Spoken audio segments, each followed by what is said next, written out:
మనకన్ని విషయాల్లో మాదిరి కనబరుచువాడైన యేసుక్రీస్తు వారి నామంలో శుభాభివందనాలు తెలియజేస్తూ దేవుని వాక్యాన్ని వినుటకు మరొకసారి ప్రేమతో మిమ్మల్ని ఆహ్వానిస్తూ ఉన్నాను. మీరు బాగున్నారా? దేవుని వాక్యాన్ని క్రమంగా ఆలకిస్తూ ఉన్నారా? ఆదికాండాన్ని మనం క్రమంగా ధ్యానం చేస్తూ 4వ అధ్యాయంలోనికి వచ్చాం.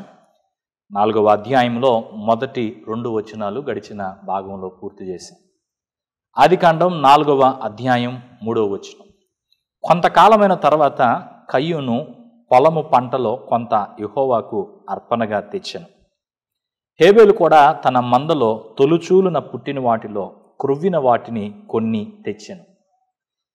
ఈ 2 వాక్యాలు ఏం చెప్తున్నాయంటే, ఆదాము హవ్వలు తమ పిల్లలకు వారు ఏదో ఒక పని కలిగి ఉండునట్లు వారికి ఒక వృత్తిని నేర్పినట్టుగా, దానిని బట్టి కయ్యూను భూమిని సేద్యపరిచేవాడుగా, హేబేలు గొర్రెల కాపరిగా మారిపోయినట్టు మనం గడిచిన భాగంలో నేర్చుకున్నాం.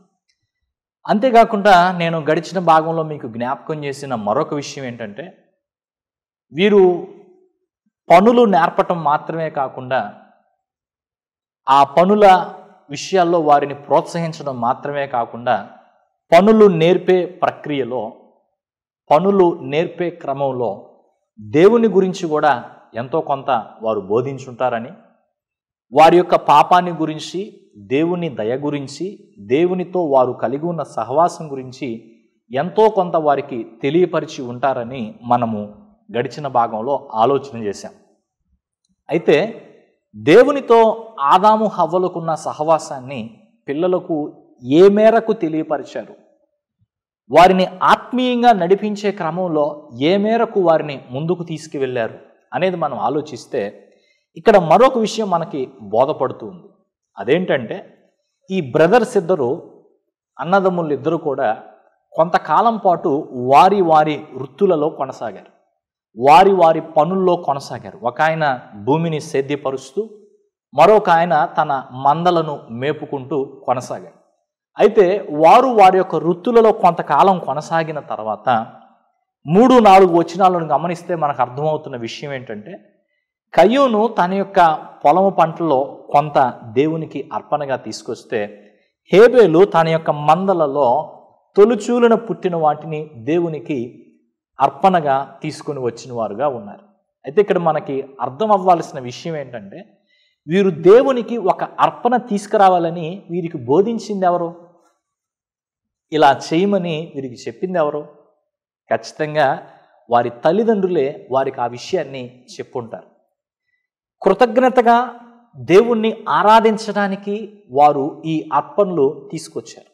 ఇంకొక మాటలో మనం ఆలోచించాల్సిన విషయం ఏంటంటే, ఇంకొక రకంగా ఇక్కడ ఆలోచించాల్సిన విషయం ఏంటంటే, ఆదాము హవ్వలకు ఈ అర్పణల గురించి ఎవరు చెప్పారు అనంటే, ఖచ్చితంగా దేవుడే మనము మన జీవితంలో జీవించాల్సిన విధానాన్ని అంతటిని మనకు బోధించేవాడై ఉన్నాడు. గడిచిన భాగాల్లో మనం జ్ఞాపకం చేసుకుంటే, ఆదాము హవ్వలకు చర్మపు చొక్కాయలను తొడిగించే క్రమంలో దేవుడు ఒక జంతువును చంపినట్టు మనం తెలుసుకున్నాం. ఈ జంతువును చంపే విధానంలో రక్త బలి యొక్క విశిష్టతను దేవుడు వారికి బోధించి ఉండుండొచ్చు. అక్కడి నుండి వీరు ఆ పాఠాన్ని నేర్చుకుని ముందుకు కొనసాగి ఉండొచ్చు.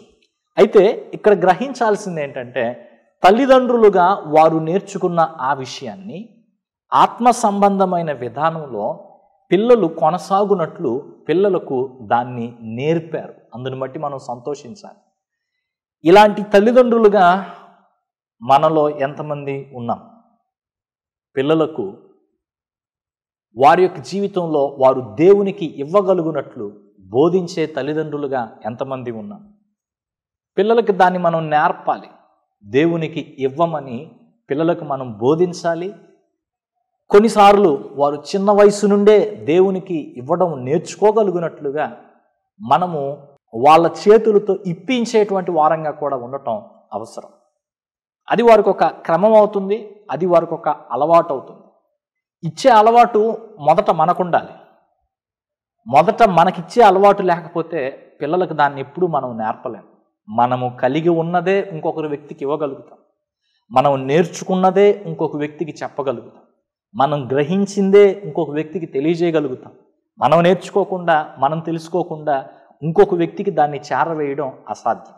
అలాగే ఈ తల్లిదండ్రులు వారి యొక్క జీవిత కాలంలో నేర్చుకున్న విషయాన్ని ఆత్మీయంగా తమ పిల్లలకు బోధించిన వారుగా ఉన్నారు గనుక మనము ఇచ్చే తల్లిదండ్రులుగా, దేవునికి ఇచ్చే తల్లిదండ్రులుగా, తోటివారికి ఇచ్చే తల్లిదండ్రులుగా మనం ఉంటూ మన పిల్లలకు దానిని నేర్పే ప్రయత్నం చేద్దాం. మన పిల్లలు కూడా ఇచ్చే పిల్లలుగా మారగలుగునట్లు, దేవునికి కృతజ్ఞత చెల్లించే పిల్లలుగా మారగలుగునట్లు, దేవుణ్ణి ఆరాధించే పిల్లలుగా మారగలుగునట్లు మన వంతు ప్రయాస మనము పడవలసి ఉన్నది.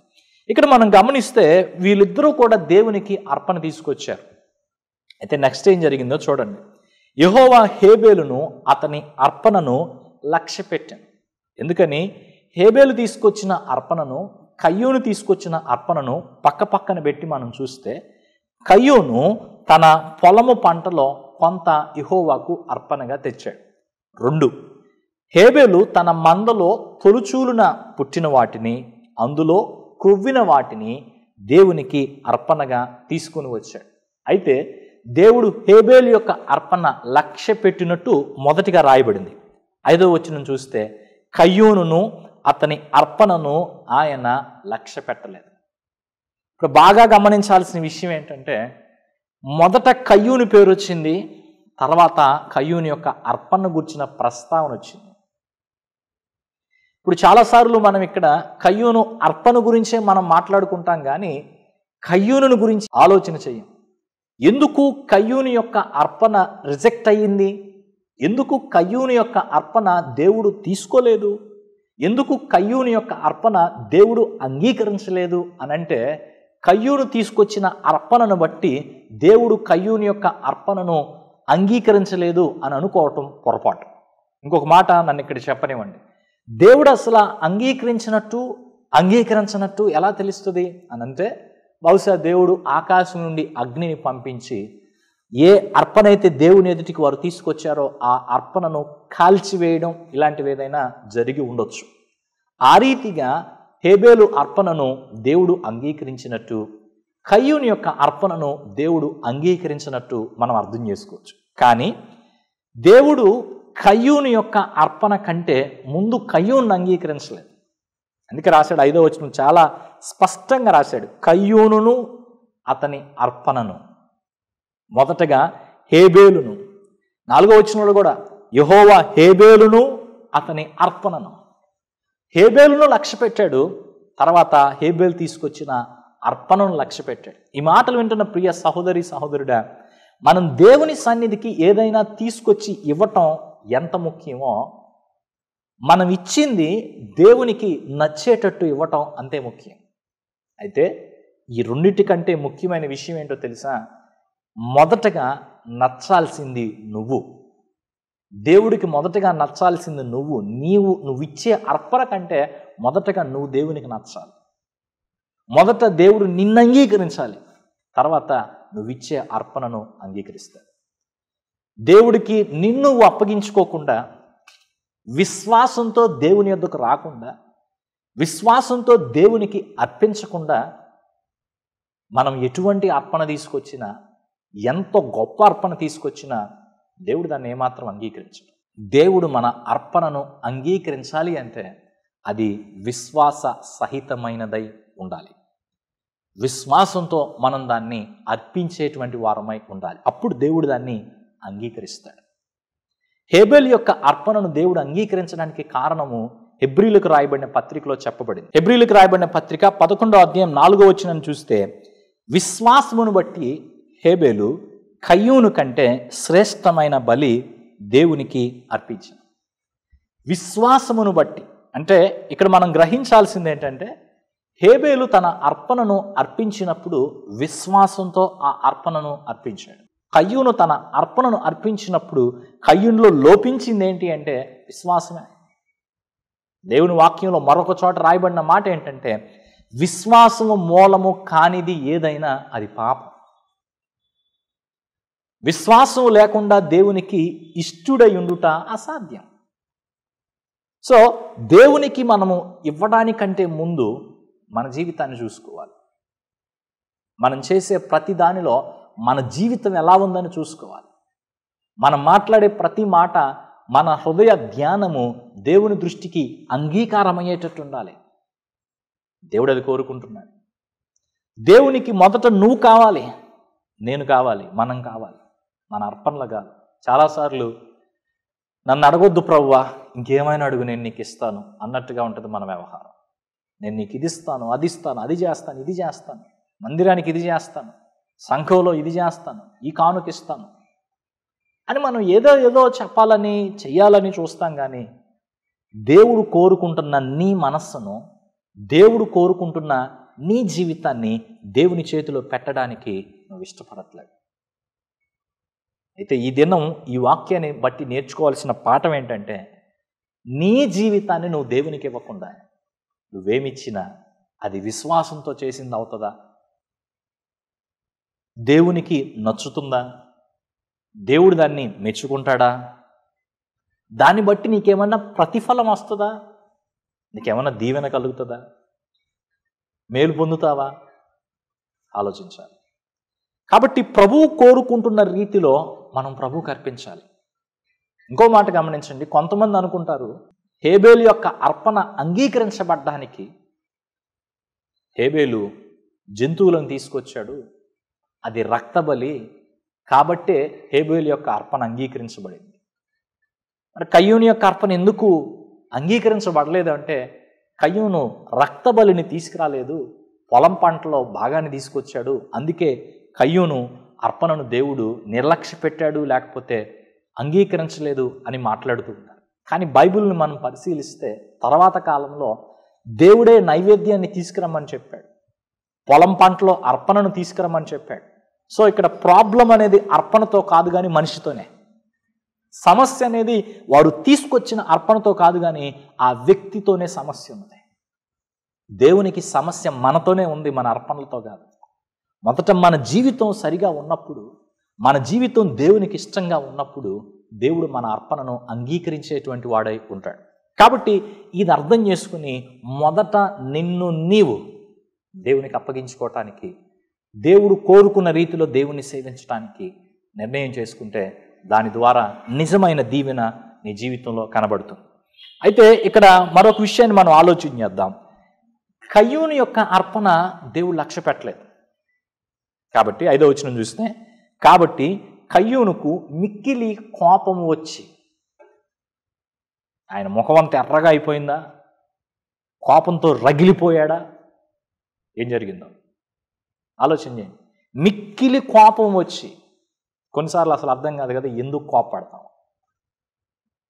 కోపం పాపం కాదు, కానీ కొన్ని వ్యర్థమైన కోపాలు ఉంటాయి, కొన్ని అనవసరమైన కోపాలు ఉంటాయి.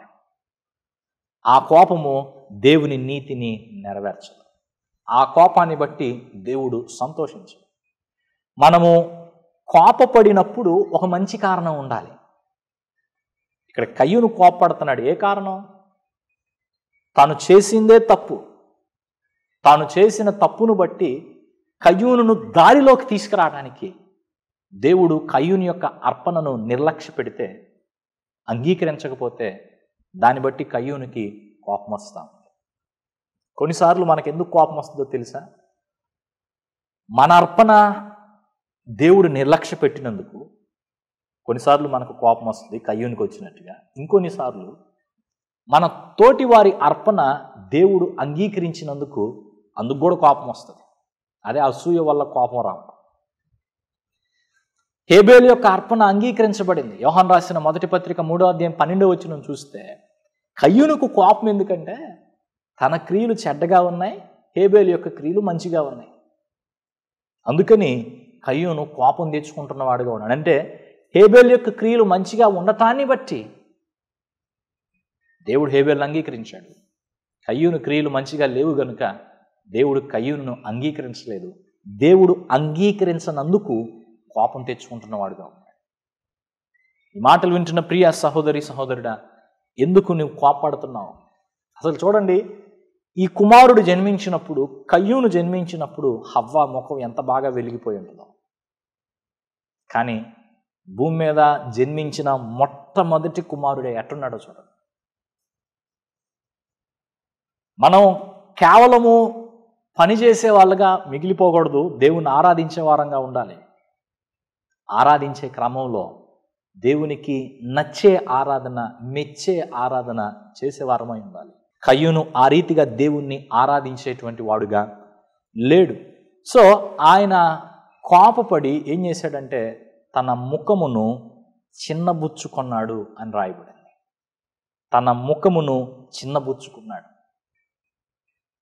ఈ సందర్భంలో 6వ వచనాన్ని చూస్తే యెహోవా కయ్యూనుతో మాట్లాడుతున్నాడు. ఆసక్తికరమైన విషయం ఏంటంటే హేబేలు తన అర్పణ ద్వారా దేవుని చేత అంగీకరించబడితే హేబేలుడు మెచ్చుకున్నట్టు కానీ, హేబేలుతో దేవుడు ఒక మాట మాట్లాడినట్టు కానీ ఇక్కడ రాయబడలేదు. కానీ కయ్యూని యొక్క అర్పణ దేవుడు అంగీకరించలేదు. కయ్యూను దేవుడు కోరుకున్న రీతిలో అర్పణ అర్పించడంలో, తనను తాను అర్పించుకోవడంలో విఫలమయ్యాడు, ఓడిపోయాడు. తన ముఖాన్ని చిన్నబుచ్చుకున్నాడు, అనవసరంగా కోపడుతున్నాడు. కానీ ఆయనతోనే దేవుడు మాట్లాడుతున్నాడు. నువ్వు దేవునికి ఎంత దూరంగా కొన్నిసార్లు జరిగిపోతున్నా, అసలు నువ్వు దేవునికి ప్రార్థన చేయకపోయినా, వాక్యం చదవకపోయినా, మందిరానికి రాకపోయినా, దేవుని ముఖం చూడకపోయినా, అసలు దేవుడు లేడని నమ్ముతూ బ్రతుకుతున్నా, నిన్ను ఇంకా ప్రేమిస్తూ నీతో మాట్లాడుతున్నాడు. ఇంకా చెప్పాలంటే నిన్ను కలవరిస్తున్నాడు. చూడండి దేవుడు ఏం మాట్లాడుతున్నాడో. నీ కయ్యూనుతో నీకు కోపమేలా? నీ ముఖము చిన్నబుచ్చుకున్నావేమి? ఎందుకు నువ్వు నీ ముఖాన్ని చిన్నబుచ్చుకున్నావు? ఎందుకు కోపడుతున్నావు? ఎంత ప్రేమపూర్వకమైన పిలుపుగా ఈ పిలుపు ఉందో చూడండి. ఎంత మంచిగా కయ్యూనుతోటి దేవుడు ఇక్కడ మాట్లాడుతున్నాడో ఆలోచన చేయండి.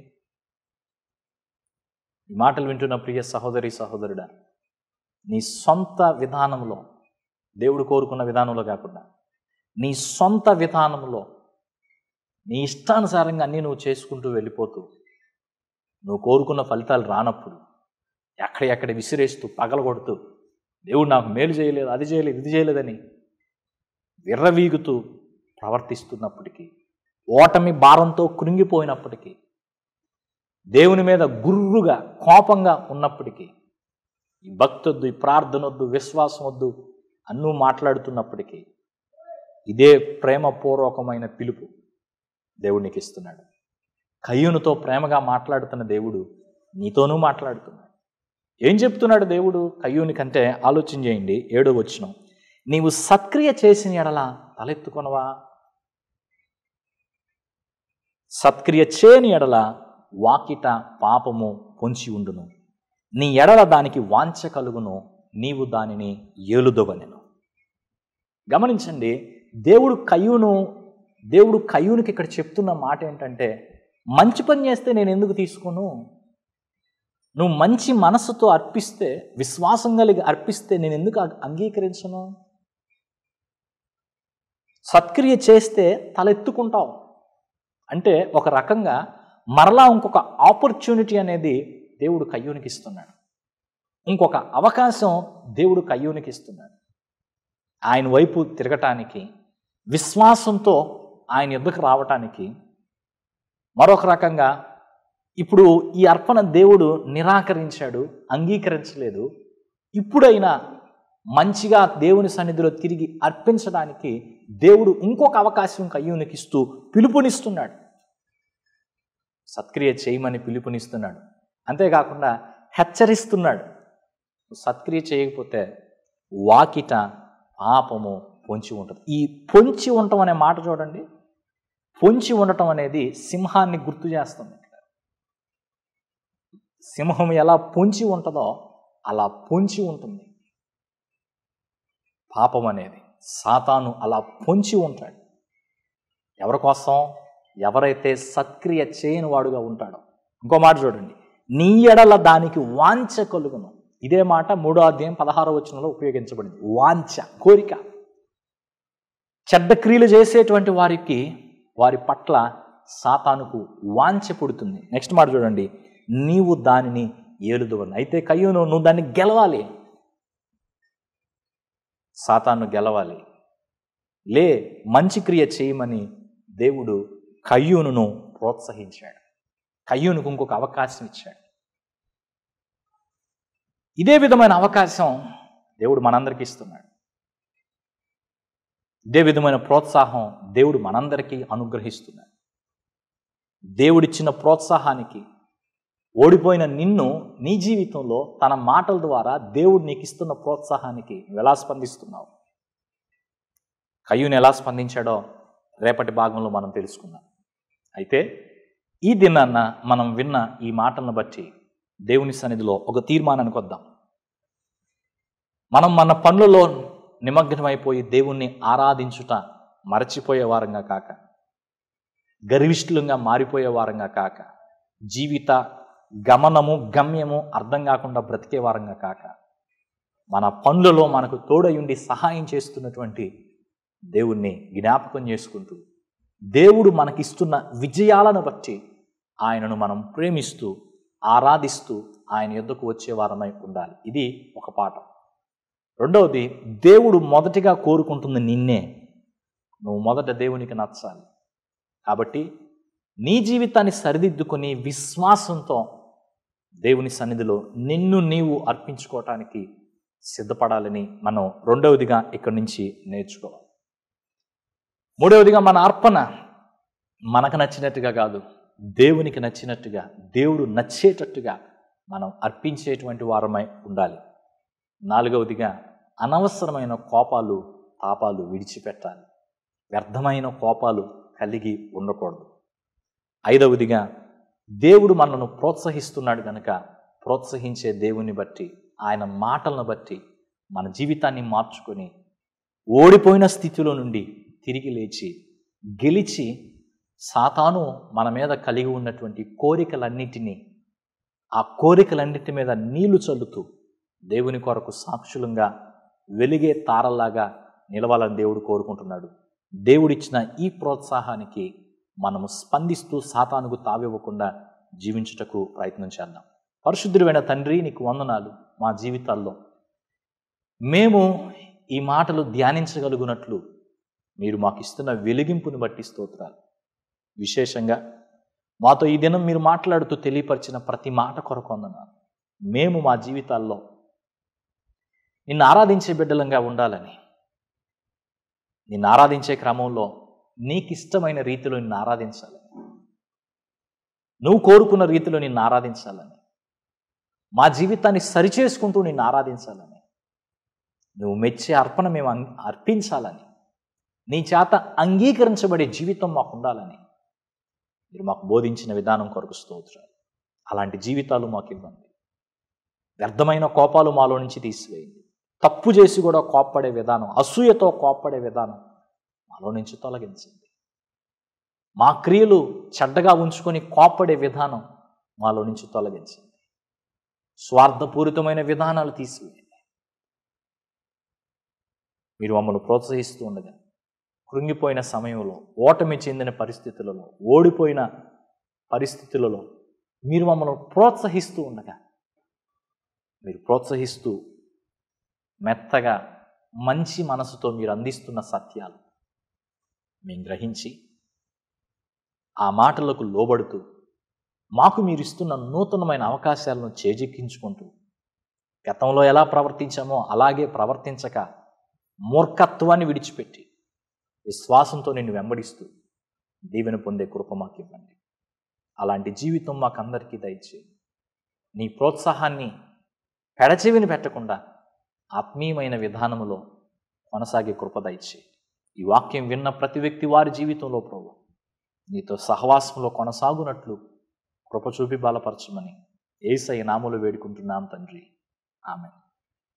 దేవుడు మనకు తోడయిండి మన యొక్క జీవితాల్లో ఆయనను ఆరాధిస్తూ, ఆయన కోరుకున్న రీతిలో ఆరాధిస్తూ దేవుని పొందే భాగ్యం దయచేయను గాక. ఆమేన్.